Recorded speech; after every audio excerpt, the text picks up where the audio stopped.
বৃহস্পতিবার পবিত্র রাতে কেউ যদি এই দোয়াটি 100 বার পরে কোনো দিন পৃথিবীর কোনো মানুষের কাছে তার হাত পাততে হবে না। পৃথিবীর সব কিছু তার পায়ের নিচে আল্লাহ হাজির করে দিবেন।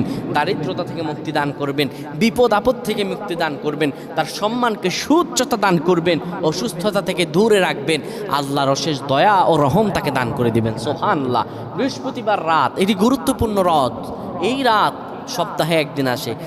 আরবিতে রাত আগে আসে, দিন পরে আসে। সুতরাং বৃহস্পতিবারের যে দিন গিয়ে রাত, এটি বৃহস্পতিবার রাত নয়, এটি শুক্রবারের রাত, এটি জুমাবারের রাত, এটি দোয়া কবুলের রাত, আল্লাহর কাছাকাছি হওয়ার রাত। সুবহানাল্লাহ।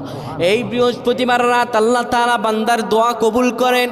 কেউ যদি বৃহস্পতিবার রাতে ঈশা নামাজের পরে পবিত্র হয়ে ইয়া হাইয়ু ইয়া হাইয়ু ইয়া হাইয়ু ইয়া রফিয়ু ইয়া রফিয়ু ইয়া রফিয়ু এই দোয়াগুলো পড়তে পারে 100 বার, আল্লাহ রাব্বুল আলামিন তার